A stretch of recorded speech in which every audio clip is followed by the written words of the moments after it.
Ça va Cyril? Ouais, ça va, impeccable. T'as mis combien de temps à venir ce matin? 1h03. Bon, ok, mais t'arrives pas de trop loin, toi, t'arrives Non. de Mont-de-Marsan, c'est Ouais, ça? après Mont-de-Marsan, c'est ça. T'as une chaîne YouTube, toi? Exactement. Ok. Oui. Qu'est-ce que tu proposes dans ta chaîne YouTube? Du rasage à l'ancienne, Ah. rasage traditionnel, blaireau, savon à raser, du coupe-chou, rasoir de sûreté, voilà. Moi, j'ai découvert Cyril comme ça, à travers Oui, ouais, sa chaîne ça, ouais, YouTube. ouais. Alors aujourd'hui, on va parler donc de cet if, ce Taxus baccata.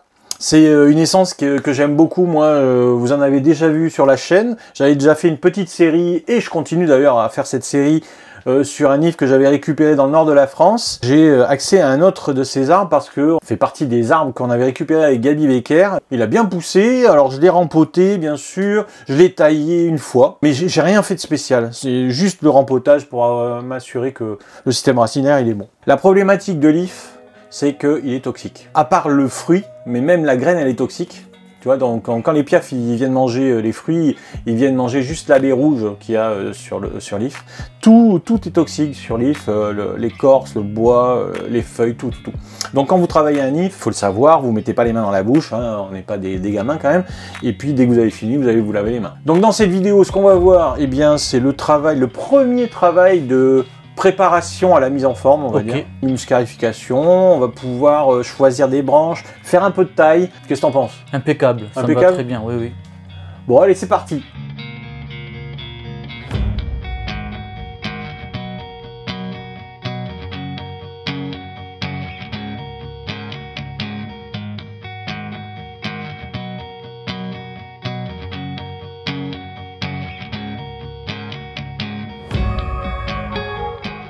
Cet if, eh bien, c'est un des survivants de Muret. On avait récupéré en fait une centaine d'ifs.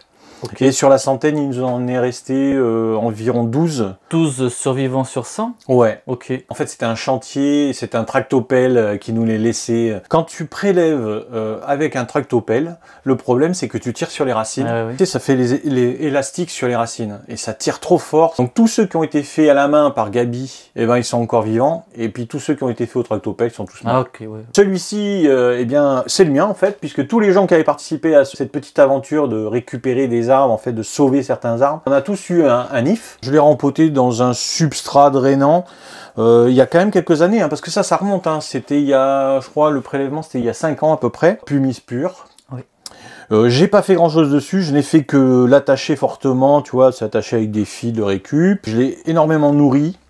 Et je l'ai taillé une fois. On va dire que j'ai réduit de 50 cm environ toutes les tiges. J'ai fait ça l'année dernière en début de saison, à peu près à cette période de l'année. Ok, on est en avril. Voilà, là on est en avril. En Europe et en France, c'est un arbre qui se cultive très bien. Pendant des années, on a eu des problématiques sur le racinaire, parce que c'est un arbre qui est sujet en fait à la pourriture... au pourridier ou à la pourriture de racines. Mais comme on utilise maintenant des substrats très drainants, on n'a plus ce type de problème. Ils peuvent bourgeonner sur le tronc, ça c'est très intéressant. Ça permet de rapprocher en fait le feuillage du tronc très facilement. D'ailleurs on peut le voir ici, tu vois, il a bourgeonné partout sur le tronc. Exact. Je pensais que ça serait intéressant ici, pour commencer, préparer cet arbre, écarter le feuillage, écarter les branches qui sont existantes, en faisant peut-être une pause de haubanage, une pause de hauban, ensuite faire un peu de taille éventuellement, peut-être des scarifications. Pourquoi faire des scarifications, vous allez me dire, sur un arbre comme ça? D'une part parce que il est droit et raide. Esthétiquement comme ça, c'est un piqué quoi, donc c'est pas très joli. En plus sur l'if, l'avantage c'est qu'il pousse aussi avec des veines. Un peu comme le genévrier, ça va être un peu pareil. Voilà. La seule différence c'est que tu sais, quand on présente les ifs en exposition, tu ne vas pas travailler sur la veine comme tu travailles sur le genévrier. Tu vas pas la nettoyer, la veine. Tu vas laisser les écorces.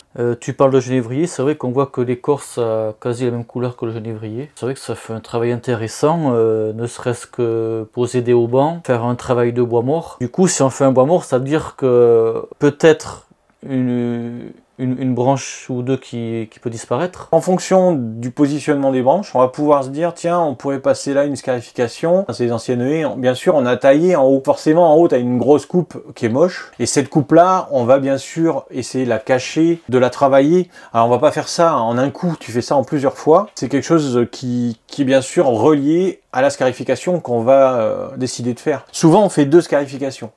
parce que comme ça va détacher 2 veines. Ok. Peut-être que dans 10, 15, 20 ans, peut-être que finalement on gardera qu'une seule des 2 veines, tu vois. Un lif, c'est un conifère, mais qui se comporte surtout sur le rebourgeonnement avec son feuillage comme un feuillu. C'est pas un caduc, hein, c'est un persistant, donc il va garder son feuillage tout l'hiver. Mais par contre, effectivement, il a un pouvoir de rebourgeonnement sur le tronc, sur le bois, qui est incroyable. Première chose, toujours sur ce type d'arbre, on commence par checker un petit peu toutes les branches. On va enlever toutes les petites branches qui sont mortes, les petites branches qui poussent sur le dessous. Parce que l'objectif, c'est bien sûr d'écarter l'ensemble du feuillage. Et donc, on va accrocher ça sur ce pot plastique. Comme d'habitude, hein, quand on va poser des haubans, on va trianguler pour pas forcer sur le système racinaire, mais forcer sur le pot. Moi, j'avais compris que c'était par rapport à la branche, pas par rapport au racinaire. Ouais, par rapport à l'appui sur la branche, tu pensais que c'était ça, toi. Oui. Ce qu'on veut éviter, c'est surtout, tu sais, que le racinaire, eh ben, il soit trop tiré d'un côté ou de l'autre et que ça bouge dans le pot, tout simplement. Alors, comme toujours, hein, dans cette vidéo, on va utiliser un peu de matériel, ligature, outillage, donc pince à jean, pince à couper le fil, petite paire de ciseaux, tout ça. Vous pouvez retrouver l'ensemble de cet outillage chez mon partenaire, le Jardin de Moji. Vous avez bien sûr dans la description de la vidéo le lien de sa boutique en ligne et vous avez également son adresse qui apparaît sur la vidéo. T'as déjà commandé chez Moji, toi? C'était du Fertile Océan. Ah, du Fertile Océan, t'as tourné, parce que c'est un des seuls à en avoir encore. Ouais, c'est ça. C'est parce que j'ai récupéré des pins dans une pépinière. Tu t'es servi du Fertile Océan pour les faire reprendre. Oui. T'as vu là, maintenant, il a des simulateurs de racines et t'as ça là maintenant. Ah oui, j'ai pris ça aussi, les racines. Simulateur de racines. Mais t'en as plein, hein, t'as plein de choses. Hein, t'as du magnésium, tu vois. Quand tu as des chloroses, par exemple, c'est vachement intéressant ce type de choses. Le magnésium, le fer, aussi le chélate. T'as des activateurs de substrat, donc ça c'est bien pour justement stimuler les racines, pardon. L'engrais liquide basique du 434. Donc ça, tu mélanges à l'eau. Et ça, c'est l'activateur de substrat. Donc ça, c'est bien lors des rempotages. Dans la description, tu as tout. Ouais, même le mois et tout ça, j'avais remarqué. Voilà, exactement. La période où tu peux le faire. Voilà. Et aussi, il y a aussi des boulettes d'engrais organiques. Ouais, moi je les utilise actuellement. Elles sont super. Je trouve que c'est super efficace. C'est comme du tamaï, c'est la même chose. Tamaï, oui. Ouais. Et tu as la même chose également en engrais liquide, en 5, 2, 3. Plus, ils disent. Voilà, tu peux utiliser ça, tu vois, de avril jusqu'au mois d'octobre. Donc, qu'est-ce que t'en penses? Le nettoyage, il est fait? Oui. Alors, pour l'instant, on n'a pas coupé les longueurs, tu vois, on a gardé toutes les longueurs de base. Je vais te regarder poser un ou deux haubans, ça va être sympa. Oui. Alors, on a fait des trous dans le pot, tous les 20-30 cm à peu près, tous les 20 cm, voilà, ici. J'en ai laissé un dernier pour vous en vidéo. Voilà. Ok. On va commencer par la branche basse, plutôt celle-là d'abord. On va venir vraiment abaisser la branche. Pour l'instant, on peut pas choisir de face, on peut pas, tu sais, on peut pas faire grand chose. Il faut vraiment baisser les branches pour voir un peu comment il est foutu cet arbre. Les branches, elles sont plutôt souples, pas trop fragiles. Normalement, c'est un arbre qui est relativement flexible. Mais il n'est pas aussi élastique que le pin sylvestre. Visseuse de l'espace avec le forêt supersonique. Il faut passer le pot. Et voilà. Le dernier. Alors, ça c'est du tuyau d'arrosage. Voilà, tout bête. Donc, on met ça pour protéger la branche. Parce qu'on va bien accrocher le fil à la branche. Et du coup, pour pas que la branche elle soit marquée. Je pense qu'on a tous des bouts de tuyau d'arrosage à la maison. On coupe en deux. Et après, on va venir couper en fonction du diamètre de la branche. Et on va venir faire deux petites encoches de chaque côté pour le passage du fil. Deux petites encoches ici, comme des choses en V. Grosso modo, comme ceci. Il faut poser ton ruban assez éloigné par rapport au tronc, sinon ça risque de casser. Et donc le fil il sera doublé. Donc je baisse un petit peu la branche et je viens voir la distance du fil où je vais l'ancrer, voilà, à peu près, et puis je prends une petite marge légère, mais le but c'est qu'il n'y ait pas de perte de fil, le moins possible. Donc je fais attention aux branches d'à côté, bien sûr, et je vais venir serrer en bas, voilà, je fais deux boucles, ensuite pince à jean, et je vais venir serrer, là on voit que ça bouge pas trop serré non plus pour pas casser le fil. Et je viens passer dans le trou. Voilà, là tu fais à la main, mais surtout tu tires pas, tu vois. Pour l'instant tu tires pas. Non. L'avantage avec le tuyau, tu vois, c'est qu'il va nous rester des petits morceaux. On va pouvoir les utiliser pour Oui, aussi. Plein de branches. Ouais, c'est vrai. Atelier découpage. Bah ouais, hein. Et puis mine de rien, la récup c'est important aujourd'hui. Oui, parce que c'est oublié. Parce que autrefois, ils récupéraient tout. Tu vas récupérer le mou de cette branche et moi je vais la baisser. Tu vas voir, ça va aller. Voilà. Là on récupère le mou, impeccable. Là j'ai tiré un peu, pour l'instant on tire pas plus. On va tirer sur celle-ci. Voilà, là c'est pas mal. Stop. Impeccable. Ici, on va continuer à la baisser. Alors là, ça va devenir déjà un peu plus dur. Pour l'instant, elle vient. On applique quand même une force qui est assez importante. Hein. Oui. Celle-ci, on va essayer de la baisser un peu plus. Voilà. Je pense que là, déjà, c'est pas mal. Une première, tu vois, regarde la courbe que ça donne. Oui, ici. déjà, oui. Alors celle-là, elle est un petit peu plus basse que celle-là. Mais pour l'instant, on va pas la couper, c'est un petit peu dommage. Pour avoir des branches partout, puis après se permettre dans l'avenir de l'arbre, après on pourra choisir d'autres branches à couper. Je coupe le trop plein de fils, parce que ça c'est un truc, on pourrait se faire mal. Maintenant qu'on a triangulé, tu vois, on peut continuer à poser des haubans sur toutes les branches. Et on peut même jouer sur, par exemple, une accroche ici, sur une des branches annexes au-dessus, tu vois, plutôt que d'aller jusqu'en bas. Ouais, ou sur un bois mort. Ouais. Ça nous fait économiser un peu de fil. Et par exemple, une branche comme celle-ci. Pour celle-ci, de toute façon, on pourra la ligaturer facilement, si on veut. Mais là, on va la tailler. Après, on va reprendre l'ensemble de l'arbre qu'on aura écarté et on va tailler les branches pour commencer à former ce triangle. Oui. C'est la préparation en vue de faire la mise en forme l'année prochaine. Oui, tout à fait. Oui. Et là, tu laisses combien de temps le hauban pour que la branche prenne en mémoire la forme? En fait, un hauban, tu l'enlèves très rarement. Ça, l'année prochaine, ça marquera très peu. Il y aura peut-être une petite trace ici, mais sinon, tu peux le laisser toute l'année sans problème. Au bout de 6 mois, la branche, elle a pris le pli. Okay. Mais le problème, c'est si tu l'enlèves trop tôt, la branche, elle remonte naturellement. Et donc, comme on veut faire un bon travail de mise en forme et tout, là, pour l'instant, on va les laisser, je pense, toute l'année. Naturellement, un arbre, il va remonter. Dès que tu enlèves, même la ligature, hein, tu enlèves la ligature et tout, souvent, les branches, elles reprennent un peu leur forme. L'avantage, déjà, c'est que ça va te donner une idée de ton arbre. Une idée pas si abstraite que ça, tu vois, sur l'esthétique. C'est ça, en fait, on commence à se projeter en faisant ça. La question, pour nous débutants, c'est ça, en fait. C'est qu'on ne se projette pas, on ne sait pas ce qu'on peut faire avec l'arbre. Quand tu es devant un arbre très très brut, naturel, quand c'est un yamadori ou quand c'est un achat de pépinière, la première chose, de dire, tiens, qu'est-ce que je pourrais faire de cet arbre, tu sais pas forcément. Hein. Ça, c'est dur. Hein. C'est le plus compliqué. Oui, c'est ça, oui. Je vais la sortir. On a des branches qui poussent comme ça, droites. Ah, oui. J'en avais déjà enlevé une ou deux. Mais comme celle-là que je suis en train de faire, là. Ouais, celle-là, elle pousse encore. Elle a un V qui est assez large, tu vois, il y a un espace là. Mais t'en as d'autres comme là. Regarde, celle-ci là. Non, c'est là. Ah oui, aussi. Ah oui, carrément, oui. Ouais, celle-là, on peut rien en faire. Alors, je vais lui laisser un jean quand même. Mais... Et puis maintenant, je peux me le permettre parce que c'est un arbre qui est quand même pas mal poussé. Et comme il y a du feuillage, c'est pas un problème. Oui. J'ai d'autres branches, je vais pouvoir les utiliser, même des petites. Hein. Mais là, tu vois, j'utilise une branche aussi sur l'arbre, un jean, tu vois. Ok. Ici, et en fait, je baisse cette branche. L'avantage, c'est que voilà, elle va être baissée un petit peu, elle va prendre un peu d'espace. Non, je vais baisser celle-là. Tu vas baisser laquelle, toi? Faut que je fasse celle-là. Parce que là, en bout de jean, je sais pas si ça allait glisser ou pas, là.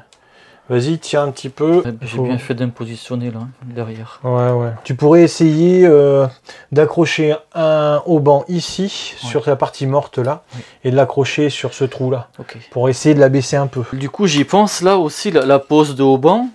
En fait, ça évite la ligature de passer sur l'écorce quand il y a une écorce qui est belle, quoi. Il y a plein d'avantages à poser des haubans. Hein. C'est moins intrusif, puisque la ligature, en fait, elle entoure les branches, elle entoure le tronc, elle fait des arbres un peu en acier, tu sais, ou en aluminium. Et en plus de ça, tu abîmes moins l'écorce, bien sûr. C'est tout bénef pour l'arbre. Et c'est tout bénef aussi pour le travail, parce que tu remarqueras, c'est quand même moins long à poser les haubans que de poser de la ligature. Hein, oui, quand même. Et peut-être même pour ceux aussi qui ont mal au dos avec la ligature. Ouais. Ça peut être aussi un palliatif. On peut pas tout faire avec l'aubanage. Voilà, c'est ce que j'allais te dire. Oui. On peut pas non plus mettre en forme un arbre totalement. Ça c'est limite quand même. Ouais, ça c'est limite. Tu vois que quand on travaille, on a nos petites habitudes. Ah oui. Moi j'aime bien. Voilà, je prépare mon petit matériel avant. Mais c'est comme tu disais l'autre jour, l'importance de s'organiser, quoi. C'est une forme d'organisation et c'est une forme de connaissances aussi. Mais c'est vrai que moi j'aime bien travailler aussi pareil, propre, organisé. Je suis technicien de maintenance industrielle. Et forcément, c'est des outils, des dépannages, des réparations, mais j'aime bien quand tout est propre et pas en bordel, quoi. L'organisation en bonsaï, c'est d'abord le plan de travail, tu vois. Dans le studio, on est organisé, tu as vu, il y a des choses qui sont rangées, qui ont leur place, tout ça. Plus tu es organisé, moins tu perds de temps, hein, en fait. Hein. Alors, quand on travaille tout seul, on met le frein sur le plateau. Bon, là, tu tiens, donc c'est impeccable. Prendre l'habitude aussi de travailler tout seul. Oui. Là, j'aurais bien aimé, parce que là, on a tiré sur cette branche, en fait, on l'a courbée, et celle-là, par contre, tu vois, elle n'est pas venue. Alors qu'avec le jean, ici, on va pouvoir tirer. Alors, tire pas trop fort. Ouais, impeccable, je pense que c'est bon. J'enlève aussi des petits départs sur le tronc. Quand il y a des doubles départs, triple départs sur les... Ah oui. Ah ouais, là, c'est pas bon. Donc, je sais plus si on l'a dit, mais le fil bien tendu avant de faire la torsade. C'est ce que m'a appris le chef, je redis juste ce qu'il m'a appris. Tu récupères ton mont. Voilà, là stop, là c'est bon, regarde, tu vois, elle tient déjà. Parce qu'en fait, il faut contrôler à chaque fois ici. Ah oui. La faiblesse, bien entendu, c'est toujours au niveau du tronc. Faire un peu plus, bon, pour certaines branches, ça peut être intéressant. Moi, j'ai fait un peu plus pour celle-là, par exemple. Ouais, ça fait une rondeur. De toute façon, quand on va relâcher, elle va remonter un peu. Tu vois que là, il y a une zone, ici, là, cette zone, où il n'y a pas de branche. Non. Donc il va falloir tricher un peu, par exemple avec celle-ci, choper, mettons, un jean ici et baisser un peu la branche là pour remplir cette zone-là. Ok. Tu dis que le trou, il est là? Ouais, le trou, l'ensemble de la zone ici, tu vois, ma main, là, cette zone-là, en fait, il n'y a pas de branche. On dirait comme s'il y avait... Parce que lui, si je le prends derrière, il va revenir derrière. Lui. Oui, mais ce qu'il faut, c'est qu'il descende un peu. Ok. Cette branche, il faut qu'elle descende un peu. Si tu la fais descendre comme ça, elle prend, tu vois, du volume dans cet espace-là. Alors là, l'avantage de cette branche-là que je voudrais ligaturer, bah, c'est qu'en fait, il y a une coupe. Du coup, j'ai pas besoin de protéger. Je vais pas mettre de... tu vois, je vais m'accrocher direct ici. Donc, tu as vu, il y a du nouveau matériel un peu dans le studio. Oui, les vidéos qui ont été passées, elles ont été faites en novembre. Tous les deux, on n'a pas tourné depuis. Mais quand même, je suis revenu entre-temps. Tu avais vu les lumières. Oui. Et t'avais pas eu... Et la dernière fois que je suis venu, on était parti chercher l'appareil, le nouvel appareil photo. Ouais. Au café. Exact. Et ouais, en fait, la nouvelle caméra. Oui. Et oui, parce qu'il faut s'équiper, il faut continuer à équiper la chaîne. Pour encore plus de qualité. Bah, toujours avoir une bonne qualité d'image, c'est important. Bah, pour tous ceux qui nous suivent, qui regardent les vidéos, c'est toujours compliqué de filmer le bonsaï de près, de voir les choses. Même à deux, tu vois, on peut pas trop se rapprocher, il y a des choses qu'on peut pas faire de très très près. Là, par exemple, je vais filmer ses mains. Voilà, filmer ce type de scène, à chaque fois, c'est compliqué, parce que faut être proche, en même temps, faut faire le focus uniquement sur la branche. Là, tu voulais l'attacher où? Et tu m'avais dit ici. Ah oui, exact, ouais, tout à fait. Parce que celle-là, je vais la protéger aussi. Ouais. Tu t'aperçois que c'est pas évident de tenir tout, hein, en même temps. Oui, c'est vrai. On va accrocher sur cette branche-là ce fil. Là, j'ai baissé cette branche-là. Ah oui. Ce qui me permet en fait de récupérer l'espace, parce qu'avec cette branche-là, tu vois, en baissant cette branche-là ici, bah, il y aura un plateau. On va pouvoir peut-être baisser cette branche aussi. Éventuellement celle-là aussi. Tu vois, entre celle-ci et celle-ci. Ah oui, c'est vrai qu'elles sont collées là. Voilà, elles sont collées, c'est pas la peine de garder ça. On va faire un jean dans un premier temps.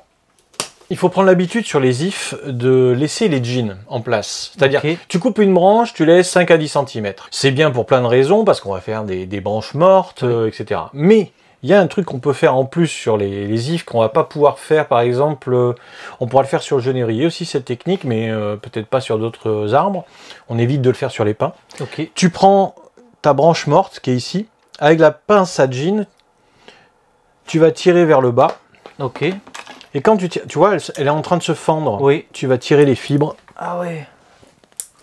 Voilà. Et en fait, ici, ça fait comme une chose naturelle. C'est un arrachage naturel. Ah ouais. Et l'if, pour ça, c'est génial parce que ça suit vraiment les veines, le veinage. On va le refaire sur cette branche-là et on tire vers le bas. Et tu vois, là, ça vient. C'est en train de venir. Voilà, tu vois là. L'arrachage se fait.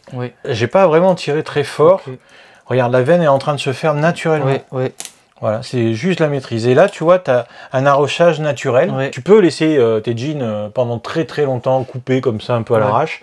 Tu peux revenir travailler là-dessus comme ça. Un jean qui a 3-4 ans, Oui. Tu auras le même résultat? Tu auras des résultats qui seront un petit peu différents, mais normalement, la veine, elle suit. Quand tu tires, il faut vraiment que tu penses à l'esthétique que tu vas donner. C'est plus une sapinette, c'est plus un arbre de haie.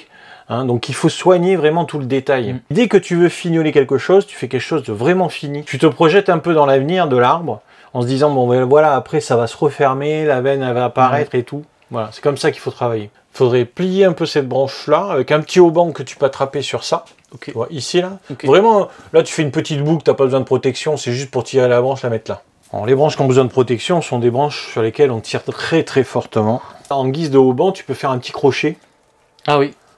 Ça va très bien, hein, des fois. Là, en double. Et des fois, on peut faire qu'avec un. C'est préférable de faire de double fil. Voilà, l'avantage de pouvoir toujours travailler à hauteur de ses yeux, juste un petit peu plus bas, tu sais, avec les mains vers le haut, comme ça, tranquille. Parce que sinon, tu vois, là, on force, alors que là, on force pas. Là, on a posé quoi, une dizaine de haubans, même pas. Et bien, rien qu'avec ça, déjà, on commence à avoir une forme apparaître. Comme tu dis, avec la taille, ça sera encore plus clair pour les plateaux, quoi. Ouais. Donc là, d'accord, je peux m'accrocher à celle-là. Hein. Il faut que tu prennes un ancrage qui bouge pas. Si elle a besoin de protection, ben, tu mets de la protection. Bon, c'est pas trop long hein, par rapport à la ligature. Ah non, c'est simplicité et le gain de temps aussi, quoi. Hein. Oui. On t'avait jamais monté un arbre avec des haubans? En vidéo, non. En vidéo, non. Mais à la maison, tu en as déjà fait, là. Oui. Ensuite, à la formation, c'est ça? Oui. Tu t'es entraîné? Oui. Et alors, est-ce que tu as cassé des branches? Non. Ah, déjà, c'est bien. Ouais, non, j'ai pas cassé. Donc ça veut dire que, bon, ça marche. Oui. Bon, le professeur était pas trop mauvais, alors. Ça va. Ça va. Ça va qui dit. Ça va qui dit. On est en train d'arranger cette branche ici, qui va baisser un peu. On commence à avoir pas mal de branches de tête. Alors, je vais commencer aussi à éclaircir un petit peu. J'ai pris carrément... Parce qu'en fait, elle est collée, tu vois. Ça, c'est bien pour fendre en deux, tu vois. Et ensuite, choper les fibres. Et maintenant, tu viens avec ta pince à jean. Et regarde comment il vient. Et voilà. Ah ouais. Tu vois? Tu voyais où je voulais en venir au départ ou pas? Non, en fait, c'est ça, c'est de pas se focaliser sur un côté. Ouais. Mais sur l'ensemble. C'est hyper important d'avoir des branches partout. Et ensuite... on va retravailler sur le style de l'arbre, où est-ce que je vais mettre la branche, etc. etc. Là, pour l'instant, on a besoin de branches absolument partout. Et peut-être aussi pas hésiter à prendre un peu de recul et de regarder un peu plus loin. Ben là, regarde, on va finir cette branche-là, on va se reculer.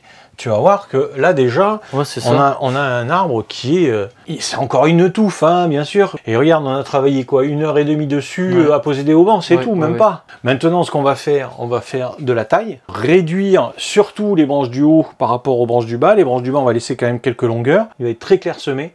Mais par contre, toutes les branches, elles seront déjà pas mal placées. Et on n'aura pas encore posé de ligature. Parce que tu vois, maintenant, on voit la coupe ici, là. Oui. On peut comprendre aisément qu'on va travailler sur la face avant ici, plus ou moins de ce côté-là, du côté où la coupe, elle se voit pas trop. Donc forcément, cette branche ici qui est droite, ou bien on peut la plier et la mettre ici, et si elle veut pas, ben sinon on l'enlève, parce qu'on a déjà une ou deux, il y en a d'autres, et des plus fines. Il faut pas des grosses branches à ce niveau-là. Là, il y a plusieurs branches, il y a plusieurs départs, donc on peut en baisser une encore, tu vois, on peut baisser encore celle-ci. Moi, je pense que c'est faisable. Par exemple, tu mets un auban ici, un auban ici. Tu vois, tout simple. Hein. Ah oui. Donc tu baisses encore une branche. Tu vois, à la limite, on peut finir avec une pose de fil de ligature sur deux de ces branches. Celle-là pour donner une forme, celle-là pour la mettre là. Ah oui. Et c'est terminé. Quand je passe là, c'est impeccable. Là, on va garder un maximum de branches pour l'instant. Ok. C'est bien quand tu es appliqué. Tu es silencieux, tu parles pas. Ah oui. C'est la concentration et puis... C'est très bien ça. C'est pas mon arbre aussi. Ah bon? J'ai pas me faire de bêtises. Ah. Enfin, du moins, c'est pas encore mon arbre. Je vais te laisser faire, on va baisser un peu l'arbre. Tu vas poser la ligature donc sur cette branche-là. Oui. Et cette branche-là. Oui. Allez, pose ligature. L'autre jour, je me suis fait gronder, j'étais en stage. J'étais en stage à Bordeaux et puis il m'a dit ta ligature a été posée à l'arrache. Tu m'as dit surtout toi, fais attention. Ben oui, parce que... Aux autres, il a pas dit ça. Il a dit à moi, surtout toi. Donc, surtout toi. La pression encore plus. Et tu deviens l'exemple. Attends, oui. On te voit en vidéo, donc à un moment donné, il faut que tu fasses les choses correctement. C'est bien parti, impeccable. Maintenant, ce que tu peux faire, commencer par la partie la plus dure ici, et tu fais 2 tours, un, deuxième tour. Comme ça, tu pourras lâcher le fil d'un côté. La seule chose que tu dois faire, c'est que tu dois pas laisser la table tournante comme ça. Alors que si tu bloques ta table, tu es là, tu travailles, tu es face à ta ligature, on bloque l'arbre. Là maintenant, vas-y, travaille, tu vas voir, c'est nettement mieux. Tu n'as pas de résistance, ça tourne pas, paf, et tu tournes le fil vachement plus facilement. C'est hyper important lorsque vous posez de la ligature, eh ben de mettre un frein sur vos tables tournantes. Tu n'accroches pas le feuillage, donc tu passes entre les branches, en haut, là un peu plus haut. Donc maintenant, si on veut mettre en forme cette branche ici, ben on va pouvoir. Quand tu fais une application de force sur les branches, tu vois, je la tiens, je la lâche quand je l'ai positionnée. On ne fait pas des petits à-coups, on y va direct. Tu plies sur les spires. Ça, c'est par rapport aux fibres. Ouais, parce que sinon tu risques de casser. Revenir sur les fibres, c'est un coup sur deux, tu casses quoi. Histoire de donner une petite forme sur la tête pour pas qu'elle soit droite. Tu vois qu'il y a quand même des branches qui sont un peu positionnées n'importe comment. On va régler les longueurs et on va enlever encore, on va ordonner toutes les branches. Et on va faire le nettoyage au fur et à mesure. Bah les cocos. Ouais, bah les cocos, c'est très bien. Dernière étape, c'est le nettoyage. C'est-à-dire que maintenant, on va couper les branches qui vont vers le bas. Okay. Forcément, parce qu'on a tiré, comme on a tiré des branches, oui. Forcément, il y a plein de branches qui vont aller vers le bas. Les branches qui allaient vers le haut, maintenant, elles sont presque à l'horizontale. Oui. Donc, tu vois, par exemple, cette branche-là, là, tac. Et ce qui va vers le haut aussi. Et ce qui va vers le haut aussi. Bon, parce qu'ici, il n'y a rien de difficile, hein. Non. Pardon. Oui, merci. Dommage collatéral. Alors on va couper aussi tout ce qui est doublette ou qui pousse aux intersections des branches qui sont déjà positionnées. Et tu vas voir qu'il ne va pas rester beaucoup de feuillage au final. Oui. Si tu commences à faire ça sur un genévrier, il ne va pas forcément apprécier. Voilà, tu vois, moi celle-là, je l'enlève aussi. Hop. Les branches qui poussent vers le haut, là on n'a pas fait trop le haut, effectivement, donc on peut encore en enlever ici. Et donc maintenant, eh bien on va régler les longueurs. Donc là, il va falloir quand même être logique. Les branches du bas, c'est les plus longues. Donc forcément, on va régler la longueur en commençant par le bas. On va se mettre, voilà, une distance qui est correcte, on va dire, sans exagérer de trop, pour garder quand même un peu de feuillage. Voilà, à peu près une dizaine de centimètres environ. Les branches qui sont au-dessus, forcément, logiquement, elles sont plus courtes. Oui. Donc, tu te recules, mais pas de beaucoup. Mais tu vas prendre quand même, on va dire, 5 à 10 cm à l'intérieur. Là, déjà, tu n'as aucune erreur si tu vas à l'intérieur de 5 à 10 cm. Donc, tu peux même couper là, tu vois. Voilà. Et ici, pareil, tu vois. Hop. Ici, ça dépasse. Ben là, tu coupes un peu. Alors, comme elle descend, tu peux carrément l'enlever en dessous. Même chose ici, regarde. Là, tu as le plateau qui est un peu long. Alors là, on l'a laissé un peu long volontairement. Je pense que c'est un peu trop. Et bien sûr, en dessus, ben, ça doit être un peu plus court. Donc, tu te règles ici. La suivante, elle est un peu plus longue ici, tu vois. Tu règles de telle façon que bah, tu peux... Alors, tu repars sur une intersection. Donc là, tu coupes ici, tu sais que tu vas repartir là. Par exemple, sur cette branche, il y a certaines longueurs que tu peux quand même... On peut revenir un peu en arrière, tu vois. Et il y a plein de bourgeons partout. Oui, aussi, oui. Ok. Au-dessus, ben, encore un peu plus court. Donc, encore un peu plus à l'intérieur. Voilà. Tu es sûr que tu vas pas faire d'erreur parce que tu es dans la silhouette de ton arbre. Simplement, on est dans un triangle. On va faire vraiment l'ossature de base. Voilà, puis progressivement, mais tu vas voir qu'il va y avoir de moins en moins de branches que tu vas réduire, quoi. On arrive sur presque la tête de l'arbre où on a baissé des branches volontairement, tu sais, comme celle-ci qui était un peu haute. Donc, on va commencer par enlever la branche qui monte. Cette branche, elle monte ici. Tu vois, parce qu'avec un bout de fil, par exemple, pour cette branche-là, eh ben, elle sera dissociée de celle-là. Ah ouais. Tu regardes toujours ce que tu as derrière. Quand tu coupes quelque chose, si c'est trop long, par exemple, ça. Si tu n'as rien, c'est là où tu es embêté. Ouais, s'il n'y a rien, ouais, il y a un risque de perdre la branche. Eh oui, celle-là, elle est très longue. Oui. Elle est aussi longue que celle-là. Tu peux pas garder ça. Ouais. Donc déjà, tu viens en arrière. Voilà, on est plus dans un triangle maintenant que j'ai taillé. Toute cette partie-là, elle dépasse en fait de cette partie-là. Ça doit être comme ça. Donc ici, tu sais déjà que ça, là, c'est trop long. Alors, qu'est-ce que t'en penses? Ah ouais. Ça a changé, hein? Ah, ça change, rien à voir. Bien sûr, il est très très clairsemé, mais regarde, les branches, on les a sélectionnées, sont tout autour du tronc. Et on peut même aller plus loin, c'est-à-dire que on peut jouer sur des scarifications. Okay. Et tu vois qu'on a notre coupe qui est en biais ici, qu'il va falloir récupérer. Oui. On a fait les veines, donc ici, j'ai montré un petit peu à Cyril comment il fallait faire, c'est-à-dire tirer les veines au fur et à mesure. Alors, il n'y a rien de compliqué, on l'a déjà vu hein, dans les vidéos. Alors, tu as vu, c'est la maîtrise de l'outil, hein, tout simplement. Hein. Ça, au début, c'est compliqué. Oui. Tu te dis, je vais glisser, je vais aller à droite ou à gauche. Oui, c'est ça. Et puis, il y a des petites, je sais pas comment tu appelles ça, là, des petites branches. Alors là. Ça, tu prends après, tu vois, il faudrait prendre ici avec ça et tu tires tout doucement. Il y a des petits bouts de branches qui bloquent aussi quand on veut passer. Ouais. Alors ça, c'est le type de travail de base qu'on ne pourra pas refaire une fois que les plateaux seront positionnés, que les branches seront positionnées. Oui. On pourra affiner, oui. Mais on ne pourra pas venir refaire une scarification complète. Plus il y aura des beaux plateaux et plus tu seras gêné. Même si le risque n'est pas exclu de perdre une branche. Il y a toujours un risque. Quand tu travailles un arbre, tu as toujours un risque de perdre une branche. On va aller un petit peu plus bas. Et comme tu disais, pas trop bas, pas jusqu'aux racines. Voilà, pas jusqu'aux racines. En fait, tu viens ici. Peut-être que la veine ici, elle correspond à une branche en haut qui va pas trop aimer. C'est pour ça qu'il ne faut pas trop ouvrir. Mais si tu élargis, tu fais une énorme scarification au départ. Tu vois, moi je suis partisan de l'ouvrir progressivement, la scarification. Okay. C'est pas la peine de s'énerver. L'année prochaine, on revient dessus. T'inquiète que ça va le faire sans problème. C'est pas un bois à résine, c'est un bois qui est fibreux. Pour l'instant, bien sûr, c'est très jaune, forcément. Mais après, ça va griser, ça va être très sympa. Alors, ça, c'est faisable que si tu sais cultiver. Ça fait 2 ans que je l'engraisse, que je l'ai taillé une fois en 2 ans. T'imagines, tout le reste du temps, je l'ai laissé tranquille, cet arbre. Voilà. Premier travail, c'est de la préparation. On écarte les branches, on fait une scarification, on a ligaturé 2 branches en haut, voilà, c'est la tête, c'est là qu'on sait, on sait que c'est très puissant. Ça te paraît cohérent? Est-ce que là, c'est compliqué pour toi ça? Compliqué, non, mais c'est un truc à savoir. Forcément, quand on débute, on ne sait pas tout. Alors, ça nécessite un passage supplémentaire, mais quelque part, on se simplifie la vie, puis on gagne du temps. On part de très loin, on part d'un arbre de haie qui est droit, qui est raide, qui est pas très beau, c'est un piqué. Avec le haubanage, l'avantage, c'est que tu fais pas trop de marques. Tu plies quand même relativement bien. C'est pour ça que maintenant, je passe toujours par une phase de haubanage. Même pour mes Yamadori, tu as vu dans le jardin, il y en a partout des haubans.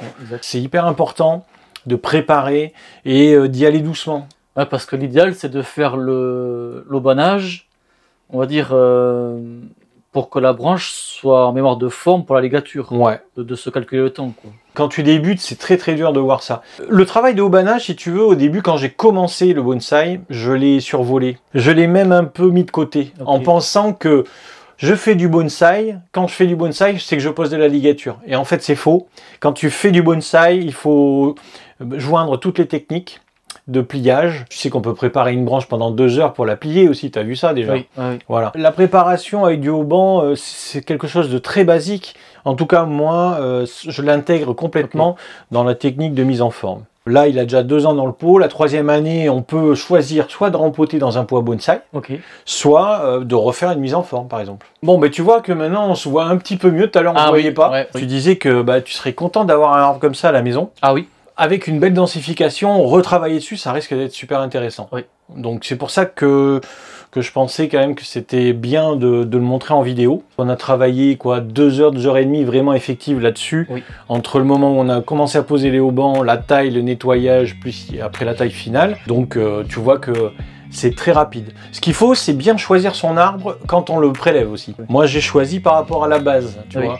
Gabi, quand il m'a dit, tu vois, il en reste une douzaine, prends celui que tu veux, t'en prends un seul. Je savais qu'ils étaient tous raides, tant qu'à faire, prendre quelque chose de bien triangulaire, bien conique, avec une base assez large. Et tu vois bien que les racines, elles sont sympas. Et Quand je vais le rempoter, tu vois, d'ailleurs, je pense qu'on le fera ensemble, c'est quelque chose qu'on pourra mettre en valeur. Il n'y a que celle-là qui dépasse un peu, c'est tout, on pourra l'enlever.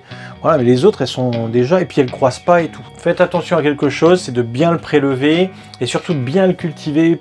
Moi, j'ai attendu, en tout, c'est un arbre qui a 50 cultures dans le pot. Ah, quand même. Et ouais, avec un seul rempotage.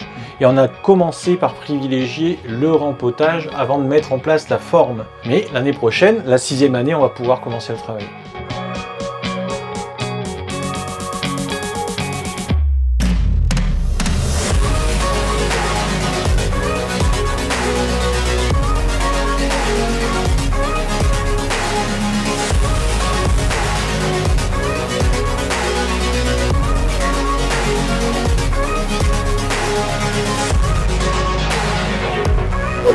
Tu feras un gros plan là, parce qu'en fait depuis tout à l'heure il y a un truc qui me perturbe, je dis mais on dirait un bourgeon de pain. Bon en fait ce qui s'est passé là c'est que je pense que j'ai découvert un petit secret de Fabrice, il a voulu faire un hybride, un pain if. Et depuis tout à l'heure je vois des aiguilles avec des bourgeons là. Et je dis bon c'est quand même pour le if, bon c'est vrai que l'if c'est intéressant et d'autant plus Déjà, avant d'aller au trophy, j'avais déjà remarqué cette espèce-là, mais au trophy, on a vu des ifs, des trucs de fou qu'il y avait. Hein. Ouais. Même toi, il y en a, ils t'ont tapé dans l'œil. Ah oui, oui, ouais, oui. ouais. Moi, il y en Quand a même. 2-3 qui m'ont vraiment tapé dans l'œil. Dans le nord de la France et en Belgique, en Hollande, ils ont des haies qui sont centenaires. Ah, ok. Et ils arrivent à récupérer des arbres magnifiques. Ah, ouais. Nous, en France, on a très peu d'ifs, on en a plus. Et tu sais pourquoi on en a plus? Je sais pas, une maladie, un truc comme ça. Eh ben, c'est en relation avec ce que j'ai dit tout à l'heure, tu sais, concernant la toxicité de cet arbre. Ah, ok. À l'époque, il y avait des chevaux de trait. Souvent, on utilisait les chevaux de trait. Oui. Et souvent, ces animaux, ils avaient faim en permanence, tu sais, parce qu'ils traînent tout le temps. Et donc, ils mangeaient de l'if. Et quand ils mangeaient de l'if, ils mouraient. Ah, oui. Du coup, les gens, ils se sont pas trop posé de questions, ils ont arraché tous les ifs. C'est un arbre aujourd'hui, on a une connotation en France de l'if pour un arbre de cimetière. Ok. Comme le cyprès un peu, tu vois. Ok. T'aimes bien mes histoires, non? Tout à fait. Oui, ça me fait penser au laurier, c'est pareil, on peut en mourir du laurier, quoi. Eh oui. Oui, aussi. On se dit à bientôt dans une nouvelle vidéo. Ça marche. Merci, on fait comme ça.